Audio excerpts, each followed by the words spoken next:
ಯಾವುದು ಎನಿ ಸಂಸ್ಥೆ ನಾವು ಹೇಳಿದ್ದೀವಲ್ಲ, ಪರ್ಮಿಷನ್ ತಗೊಳ್ಳಿ ಅಷ್ಟೇ ಕೇಳ್ತಾರೆ. ಕಡ್ಡಾಯವಾಗಿ ಪರ್ಮಿಷನ್ ತಗೊಳ್ಳಿ. ಕೊಡೋದು ಬಿಡೋದು ಸರ್ಕಾರದ ವಿವೇಚನೆ.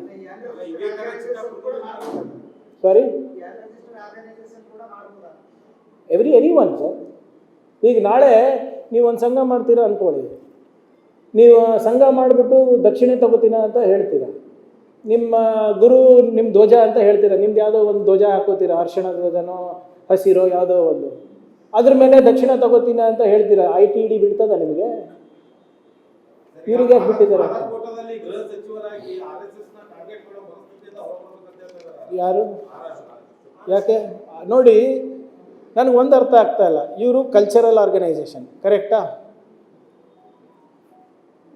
ಧಾರ್ಮಿಕವಾಗಿ ಉಪದೇಶ ನೀಡುವಂಥ ಒಂದು ಸಂಘಟನೆ. ಪಾಕಿಸ್ತಾನ ಜೊತೆ ನೆಂಟಿಟ್ಕೋಬೇಕು, ಚೈನಾ ಜೊತೆ ನೆಂಟಿಟ್ಕೋಬೇಕು ಅಂತ ಹೇಳಕ್ಕೆ ಇವ್ರು ಯಾರು?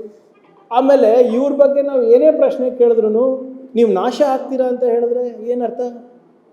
ಈಗ ಈ ವಿರೋಧ ಪಕ್ಷದ ನಾಯಕರು ನಿನ್ನೆ ನಾನು ನೋಡಿದೆ, ಪ್ರಿಯಾಂಕ್ ಖರ್ಗೆ ಏನಾದರೂ ಹೇಳಿದ್ರೆ ಮೊನೆ ಆಚೆ ಬರಲಿ ನೋಡ್ಕೋತಾರೆ ಅಂತ. ಯಾಕೆ? ಯಾರಿಗೆ ಎದುರಿಸ್ತಾ ಇದ್ದಾರೆ ವಿರೋಧ ಪಕ್ಷದ ನಾಯಕರು? ಏನು ಮಾಡ್ತಾರೆ RSS ಅವರು? ಗುಂಡಾ ಸಾಯಿಸ್ತಾರಾ? ನೀವು ಅಂಬೇಡ್ಕರ್ ಅವ್ರಿಗೆ ಬಿಟ್ಟಿಲ್ಲ, ಗಾಂಧಿ ಅವ್ರಿಗೆ ಬಿಟ್ಟಿಲ್ಲ, ನನಗೆ ಬಿಡ್ತೀರಾ? ಅಂದರೆ they are proving my point that they are a terrorist organisation ಅಲ್ವಾ?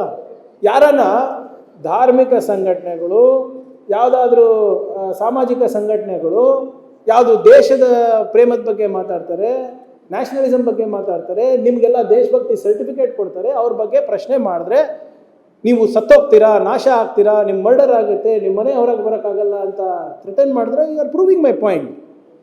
ನಿನ್ನೆ BJP ಅಧ್ಯಕ್ಷರು ನಾಶ ಆಗ್ತಾರಂತೆ, ಅಶೋಕ್ ಅವರು ನೀವು ಮನೆ ಹೊರಗಡೆ ಬರಲಾರ್ದಂಗೆ ಆಗ್ತೀರಂತೆ. ಏನರ್ಥ ಇದು? ಆಮೇಲೆ ಇವರು ನೀವು ಹೇಳಿದ್ರಲ್ಲ ನಾನು ಶಾಖೆಗೆ ಹೋಗಬೇಕು ಅಂತ. ನಾನು ಶಾಖೆಗೆ ಹೋಗ್ತೀನಿ ಅಪ್ಪ, ಬೇಕಾದರೆ ನಿಮ್ಮ ಮಕ್ಕಳಿಗೆ ಯಾಕೆ ಕಳಿಸ್ತಾ ಇಲ್ಲ? ಯಾವ BJP ನಾಯಕರ ಮಕ್ಕಳು ಪೂರ್ಣ ಪ್ರಮಾಣದಲ್ಲಿ ಶಾಖೆಗಳಿಗೆ ಹೋಗ್ತಾರೆ? ಫುಲ್ ಟೈಮ್ ಪ್ರಚಾರಕರು ಯಾರಿದ್ದಾರೆ ಲಿಸ್ಟ್ ಕೊಡಿ ನನಗೆ. ಸುಮ್ಮನೆ ಈ ಬಿಲ್ ಬಂದಿದೆ RSS, ಬಿಲ್ ಬಂದಿದೆ RSS, ಏನು ಅರ್ಥ ಇದು? ನಾನು ಕೇಳ್ತಾ ಇರುವ ಪ್ರಶ್ನೆಗೆ ನಿಮ್ಗೆ ಉತ್ತರ ಇಲ್ಲ ಅಂದರೆ ಉತ್ತರ ಇಲ್ಲ ಅಂತ ಹೇಳಿ. ಅದು ಇದು ಬಿಟ್ಟು ನಿಮ್ಮ ಕುಟುಂಬನ ರಕ್ಷಣೆ ಮಾಡಿದ RSS, ಪ್ರಿಯಾಂಕ್ ಖರ್ಗೆ ಮನೆ ಆಚೆ ಬರೋಲ್ಲ, BLS ನಮ್ಮ BL ಸಂತೋಷ್ ನಮ್ಗೆ ರಕ್ಷಣೆ ಮಾಡೋದು ಅಂತಾರೆ. ಅದೇ ಅವ್ರ ಪಾರ್ಟಿ ವಿರೋಧ ಪಕ್ಷದ ನಾಯಕರು ನಿಂಗೆ ನಾಶ ಮಾಡ್ತೀನಿ ಅಂತಾರೆ. ಒಂದು ಕಡೆ ರಕ್ಷಣೆನೂ ಮಾಡ್ತಾರೆ, ಒಂದು ಕಡೆ ನಾಶನೂ ಮಾಡ್ತೀನಿ ಅಂತಾರೆ. ಏನಕ್ಕೆ ಇಷ್ಟು ಕನ್ಫ್ಯೂಷನ್ ಅವರಲ್ಲಿ?